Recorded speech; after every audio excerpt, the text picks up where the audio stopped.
Cosa significa vivere su un'isola? Essere isolati? Non avere ponti che ti collegano alla terraferma, avere il mare tutto intorno. Sammy è nato con la progeria, che è una malattia molto rara, molto poco conosciuta, e quindi forse era scritto che dovesse rimanere isolato, magari in una campana di vetro. E invece no, ha scelto lui e la sua famiglia di costruire ponti, tantissimi ponti, per il suo bene e probabilmente anche per il nostro.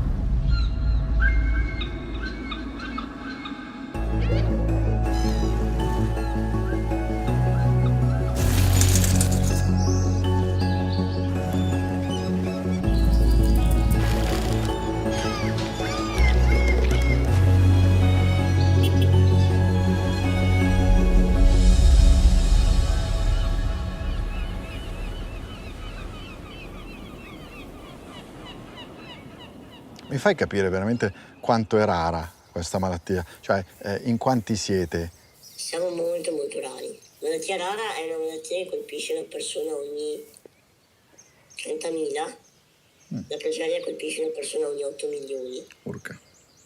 Dunque è ultra rara. Tant'è che da diretto interessato, paradossalmente, anch'io ho pensato, ma ha senso cominciare a fare una ricerca su una malattia così rara, anche se è la mia. Però alla fine ho capito che ne valeva la pena, perché grazie a questa malattia così rara noi possiamo capire moltissime cose, tra cui i meccanismi dell'invecchiamento naturale. Tu per esempio, presumo che invecchi. Certo, sì, sì. Giusto? Sì. Presumo anche le altre 7 miliardi di persone al mondo. Dunque in realtà la progeria altro che relegata a 130 casi. È universale, è uno studio che può servire a tutti.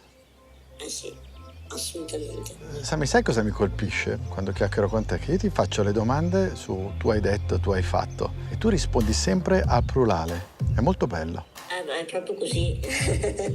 Lo dico per pura verità, nel senso che ho proprio scoperto che tutto quello che ho fatto l'ho fatto grazie a tanti.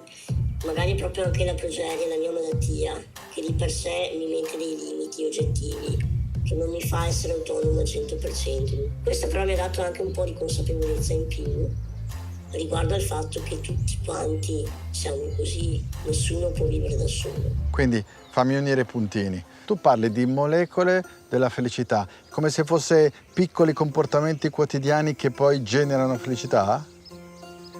Camminando per Procida, dove senti che c'è una bella energia, tante cose stanno accadendo e ancora accadranno, mi è venuto in mente un aneddoto che mi ha raccontato Sammy, inerente al fatto che lui desidererebbe fare una corsa liberatoria, ma l'ha fatta insieme agli amici.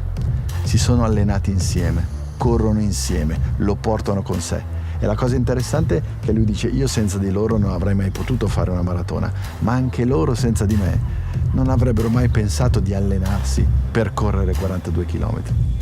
Ed è proprio vero quel antico proverbio africano che dice: vuoi andare veloce, vai da solo, vuoi andare lontano, vai insieme. È proprio questo concetto che mi ha fatto capire la forza dell'insieme e che la cultura non isola. Possiamo scegliere di non essere isolati e di produrre qualcosa per gli altri, perché gli altri poi producono qualcosa per noi.